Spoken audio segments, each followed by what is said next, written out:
Amatikira ga University makirira agulundi ogenkaga mu mwenda gatandise olwaliro nga abayizi omutwalo gumu 13 beba okuwa amaluwa amasomero agataligamu mu nnaku 3 mu bayizi bana 56 bafunye diguli y'okusatu ngiyite PhD ate 3 bana bo bayitidde waggulu abafunye first class degree omukolo gwetabiddwako President Yoweri Museveni nga yabadde omugenyi omukolo ne mukyalo Janet Museveni nga batuse makirire ku ssaawa 5 balinzira olukiiko olufuzi lwa University nga lukulembeddwamu omumyuka wa Chancellor Professor Barnabas Nawangwe mukwogera ku Museveni asuubiza okwongera abasomesa ssente kyokka nga balina okubeera abagumikiriza kuba ebyokukola bibeera bingi nga kitwala obudde okulondako ekyo bakisookerwako.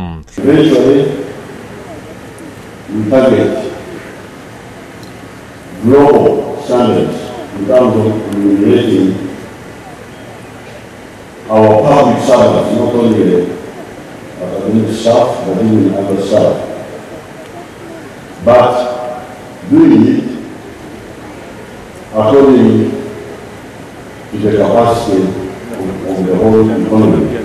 Asabye abayizi okwetanira amasomo ga science kuba gasinga emirimu n'obwetaavu kyokka n'agumya abasomyi ebirala nti bajja kubawa ssente beetandikirawo emirimu. And you start a maize processing operation. You are giving you capital,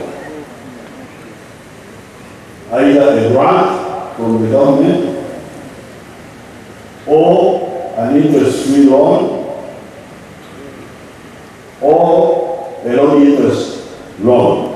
Asimye Professor Nawangwe olumalirivu mu kulwanyisa obusuulu bw'empisa ku University Makerere ng'ayita mu kangavvula abasomesa abeegaddanga n'abayizi ababbira abayizi ebibuuzo n'okugoba abayizi abakola effujjo. The so-called lecturer in court for raping the young girl and he's still teaching.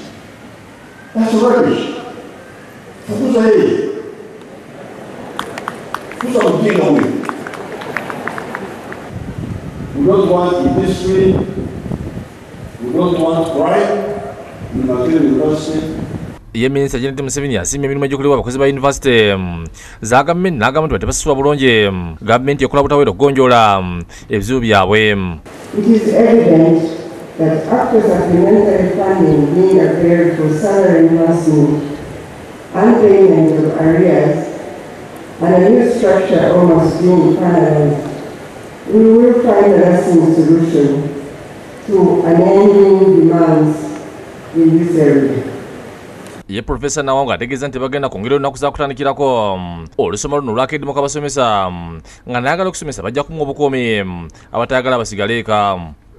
That Makerere University will open as planned on Saturday 19th January 2019. All students and members of staff are expected to report on duty as per timetables, and everybody coming up there to be protected because of their teaching, research, and administrative duties.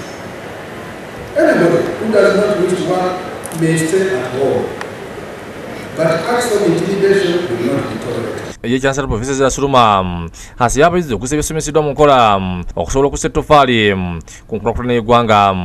None of you who are graduating from Makerere today will ever be mentioned among the evil doers who violate the code of conduct and the trust they have sworn to uphold in the conduct of this most humane and honorable profession.